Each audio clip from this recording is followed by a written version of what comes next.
Hello നമസ്കാരം. സൂക്ഷ്മദർശിനി എന്ന ചിത്രത്തിൻ്റെ ഫസ്റ്റ് ഹാഫ് റെസ്പോൺസ് ആണ് എന്നൊരു വീഡിയോ ഭാഗത്ത്. വീഡിയോയിലേക്ക് മുൻപ് വീഡിയോ ലൈക്ക് ചെയ്യുക, ചാനൽ സബ്സ്ക്രൈബ് ചെയ്യുക. നവംബർ മാസം ധാരാളം ചിത്രങ്ങൾ OTT റിലീസ് ചെയ്യുന്നുണ്ട്. നമ്മുടെ ചാനൽ ഭാഗം പരിശോധിച്ചാൽ നിങ്ങൾക്ക് ആ വീഡിയോയ്ക്ക് കാണാൻ വേണ്ടി സാധിക്കുന്നതായിരിക്കും. ബേസിൽ ജോസഫ്, നസ്രിയ എന്നൊക്കെ പ്രധാന കഥാപാത്രങ്ങളായി ഇന്ന് റിലീസ് ചെയ്ത ചിത്രമായിരുന്നു സൂക്ഷ്മദർശിനി. എല്ലാ സിനിമാ പ്രേമികളും ഒരേപോലെയായിരുന്നു ചിത്രത്തിൻ്റെ റിലീസിനായി കാത്തിരുന്നത്.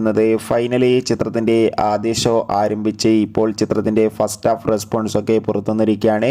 ചിത്രത്തിൻ്റെ ആദ്യ പകുതി തന്നെ ചിത്രത്തിന് മികച്ചൊരു പോസിറ്റീവ് റെസ്പോൺസ് ആണ് സ്വന്തമാക്കാൻ വേണ്ടി സാധിച്ചിട്ടുള്ളത്. ചിത്രം മികച്ചൊരു ഫാമിലി ത്രില്ലറാണെന്നും ചിത്രത്തിൽ നമുക്ക് ബേസിൽ ജോസഫിൻ്റെ നല്ല മികച്ച അഭിനയം തന്നെ കാണാൻ വേണ്ടി സാധിക്കുന്നുണ്ടെന്ന് റിപ്പോർട്ടുകൾ സൂചിപ്പിക്കുകയാണ്. എന്തായാലും സൂക്ഷ്മദർശിനി എന്ന ചിത്രത്തിൻ്റെ കൂടുതൽ റെസ്പോൺസിനായി കാത്തിരിക്കാം. ചിത്രം കാണുന്നവരുടെ അഭിപ്രായം തീർച്ചയായും കമൻറ്റ് ബോക്സിൽ രേഖപ്പെടുത്തൂ. അടുത്തൊരു വീഡിയോയിൽ കാണും വരെ ബൈ.